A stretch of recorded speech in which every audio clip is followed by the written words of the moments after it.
In today's video, I have a very exclusive Gibson Mod Shop Les Paul, but I can't quite decide if it's ugly or not, so I need your guys' help on this one. So without further ado, let's check out this Gibson Mod Shop.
Hey guys, welcome back to Squealing Pig Guitars, the home of luxury shred machines here in Nottingham, England. My name is Keightley, and today we have a very rare Gibson Mod Shop guitar to show you. This guitar was made in 2023 and it started life as a Les Paul Custom Junior. But as you can see, it has this very over-the-top pearlescent finish. It's a very cool guitar, you don't see these very often, and it kind of reminds me of the John Mayer Nebula PRS Silver Sky. It has this flip-flop finish which actually changes in the light. So it's a very interesting guitar indeed. But as I mentioned in the intro, I can't quite tell if I love it or not. It's one of them kind of Marmite guitars, you're either going to love it or hate it. I can't quite decide if it's ugly or not. I love how it has the Super 400 inlays and one pickup as it's a junior style guitar. But that being said, let me know in the comment section below what you think of this guitar, as I'd like to hear your guys' thought on this mod shop. So without further ado, let's get a closer look at this guitar and talk about the specs that make up this bad boy. So guys, now it's time to go over the specs of this absolute beauty of a guitar. Obviously you don't see these every single day. This comes from the Mod Shop collection, meaning it's a one-off and potentially will be the only one ever to be created. It has this very kind of awesome kind of pearlescent finish, which is flip-flop, so it changes colours depending on the lights. You can see there it's a sort of green, and as you turn it around it goes to like a rose gold purple type thing. Very cool guitar. I'm unsure what this guitar started life as. If you don't know what the Mod Shop is, basically it takes factory second guitars, so guitars that may have suffered a blemish or some sort of problem where they can't be sold as new. So they're taken back around into the Mod Shop and they're giving a new finish, typically something like this, which is like a one-off kind of very niche finish, something that only a few people are going to like, and they sell them on their Reverb shop on the Mod Shop. This is a custom shop guitar. You can tell by the serial number that this started life as some sort of custom shop guitar. It's a Les Paul Custom. We know that because of the double bound and the way that the body's slightly more angular than a Les Paul Standard, for example. Other than that though, I'm not too sure, as we have the Super 400 inlays, which are a very rare spec to have on custom shop instruments. You only tend to see them on the Jazzbox guitars. But you can see that this flip-flop finish is absolutely gorgeous. So let's go over the specs of this guitar. So the body is a mahogany body with a carved maple top, just like a Les Paul Custom. We then have a double bound body, so we have white binding on both sides. This has the Les Paul Custom tuxedo appointment, so it's 7-ply on the top, 5-ply on the back. We have a pearlescent switch cavity, but you can see we don't have a pickup switch. So we know that this guitar never had a pickup switch, and this has definitely been some sort of Les Paul Custom one pickup design that they were playing with. We have one volume, one tone, just like a junior, and then we have a single humbucker. This humbucker is the custom bucker, Alnico free humbucker. Really good design. And then we have a Nashville style bridge with the adjustable post at the top, which is a bit of a unique feature. I believe this is a Tone Pros one, so you can lock it down to the bridge, so when you change the strings it doesn't come off. We then have the standard kind of Gibson stop tailpiece. Moving on to the neck, we have a mahogany neck with an ebony fingerboard and the very exclusive mother of pearl Super 400 inlays. These are some of my favorite inlays. They're on a few kind of mystical models in the Gibson collection, but I really like them. It's basically just the standard blocks, but they have lines taken out of the inlay, so it creates a really cool pattern, very art deco, and I love it indeed. We then have white binding, and our little fretboard indicators on the side are actually the same finish as the neck, which is really cool to see. Moving on to the headstock, we again have that kind of flip-flop finish, but we still keep the split diamond inlay, the Gibson logo, and then the 5-ply binding around the headstock. So we have that Les Paul custom feature. It's very cool indeed. We then have Grover locking tuners, which is really good to see with the keystone tips. We have a modern profile on this one, so it feels just like a modern Les Paul custom, so a slightly thin neck, not rounded like a 59 or a 58. Of course, our scale length is 24.75 inches, just like every other Gibson. And in terms of its fit and finish, it's done really well, this flip-flop finish. Obviously, it's not too thick. It looks just like a normal custom shop. There's only one blemish just in this little corner here, where you can see a little bit of the orange or whatever is underneath this coat.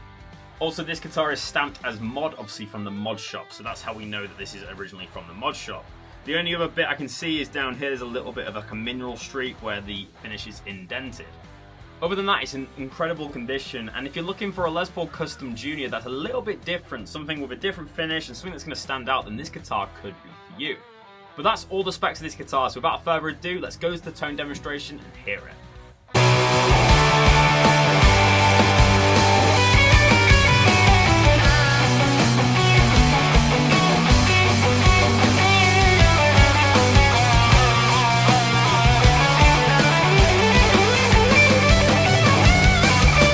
So guys, now it's time for the tone demonstration of this beautiful Gibson mod shop guitar. For today's episode, I'm plugged into my 2-rock Bloomfield drive and then pushing the lead channel with a tube screamer on the floor. I've also got a phase 90 and a compressor to get them bucket head tones that I was getting in the intro to today's video. That backing track was the standard tuning one, and I'll leave a link down below if you'd like to go and download that track. It's a really cool track here on YouTube. I love Soothsayer, one of the best instrumental tracks of all time.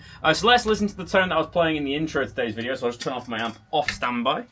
So I have quite a long reverb from the Flammer effects, and it's obviously just one pickup on this guitar, so nice and easy for today's demo. So this is the kind of lead tone I was getting.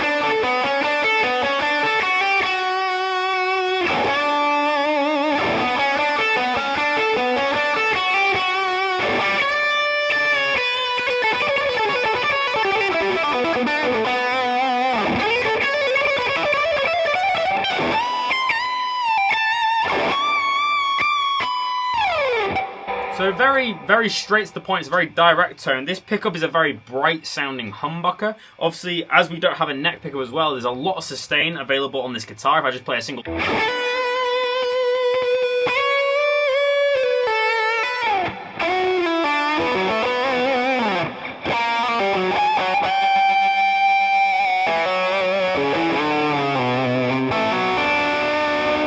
hear the amount of sustain that this guitar has, and that's kind of the pro of getting kind of like a junior style guitar like this with just one pickup, so that's pretty cool.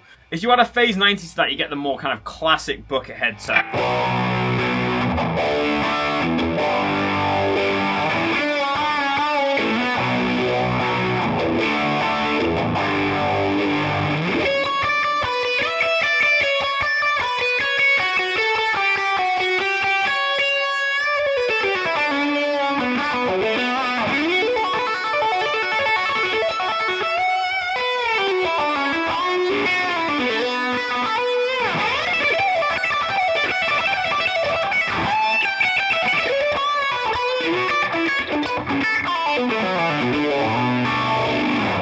But that's enough shred for the time being. Let's go to the clean channel and hear this bridge pickup and what it can do.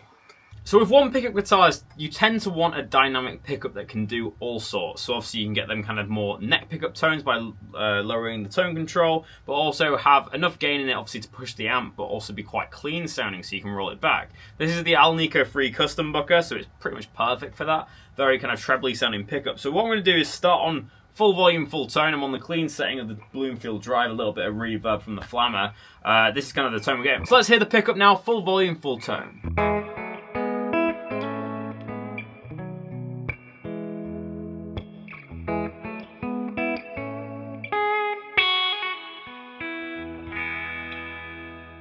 Lowering the control to half.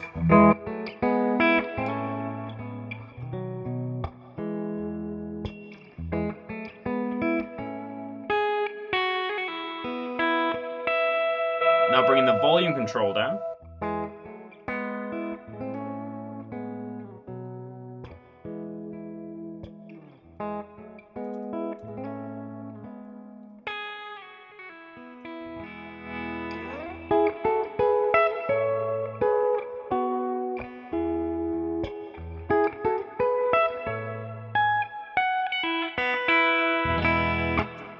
As you can hear, there's some really good intonation on this guitar. You can play chords right at the top and they still stay in tune.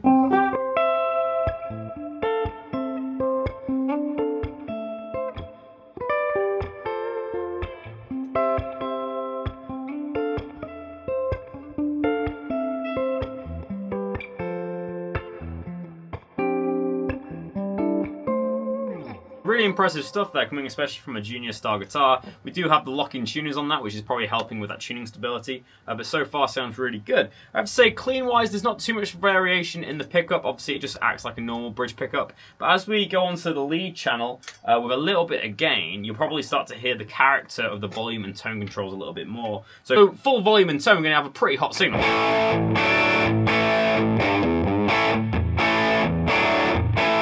But as I roll down that tone, we can start to get a bit more of a neck pickup.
How much variation you can get from this one bridge pickup. You can get some really nice kind of woman tones by bringing all the tone controls down. You can get some clean tones on the gain channel. It sounds amazing.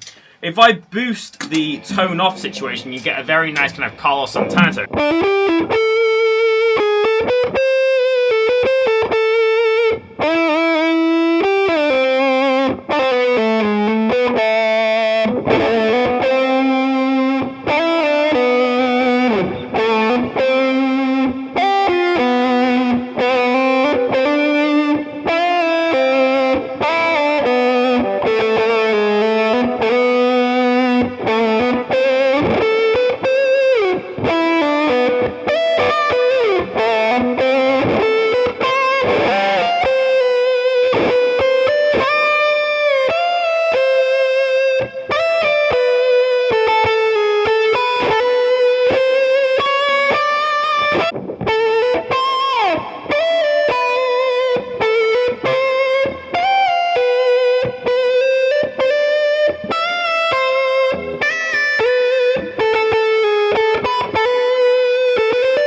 really can't beat that tone. It's a very musical, almost trumpet-like tone. It's great for melodies like that Santana melody. Before we finish today's episode, it would be rude not to play some fuzz tones, so let's engage the fuzz pedal and see what kind of tones we can get from this guitar.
So now that we've heard the tones, let's go to the end of the video where we hear my personal review and rating of this Mod Shop guitar. So guys, that's the end of the demo. I really hope you've enjoyed checking out this Gibson Mod Shop 2023 Les Paul Custom Junior in Orchid per lesson. Let me know in the comment section below, what do you think of this guitar? Do you think it's ugly or do you think it's beautiful? Let me know down below. I think I'm kind of shying on the ugly side. I don't think I necessarily like the way that this guitar looks. I think I'd prefer a darker finish, but I love the mix of specs. I love how it's Les Paul Custom, love how it's one pickup, I love the Super 400 inlays, and I love the split diamond inlay. So for me, I think it's just the finish that I'm not massively keen on. I love the idea of a flip-flop finish, but I'm just not a big fan of the kind of lilac colour that it is in at the moment. That being said though, it's a very cool and striking guitar. It would make a very good stage guitar, or a guitar for maybe the guy from the Darkness, something like that. But as I said, let me know in the comment section below what you think. I'm going to rate this guitar a 6 out of 10 for today's episode. It played decently, had a really nice kind of neck. But for me, there's a couple of things that I just didn't like about this guitar. It's not in perfect condition. Obviously, it's a mod shop, so you do have a few kind of blemishes here and there. There's a little bit of kind of buffing compound still on the side of the guitar. The edges felt a little bit stiff as well. It was quite an angular neck. It didn't feel that comfortable. Also, I'm just not a big fan of the finish, and for me, if I'm not a fan of the way a guitar looks, I'm never gonna purchase that guitar unless it plays incredibly well. And for me, it wasn't that easy of a playing guitar, and it didn't sound anything out of this world. But that being said, it's a very cool rare piece, so if you're into rare instruments, something a little bit of a one-off, then you can't sleep on this guitar. It looks incredible. But that being said, this guitar is a rare guitar, and if you were to hang it up or have it as a collector's piece, it's an incredible guitar as well. And of course, some people are going to like how this guitar plays and the way it sounds, but for me, it just wasn't up to my taste. I prefer more of a vintage style Gibson Les Paul. I need a neck pickup as well. It's just one of them things. I play a lot of neo soul, a lot of jazz playing, where you need that neck pickup. So there's just my honest thoughts on this guitar today. I'm going to give it a 6 out of 10 for today's episode, but most importantly guys, let me know in the comment section below, what do you think of this Gibson Mod Shop guitar? Let me know in the comment section below. I love replying to your comments. And whilst you're down there, leave a like rating if you've enjoyed, hit subscribe if you're new, and make sure to turn on the notification bell to be notified when we make a new video. But thank you so much for checking out this Squealing Pig Guitars video. My name is Ben Keightley, and I'll see you tomorrow for another episode. But until then, keep rocking guys. I'll see you soon.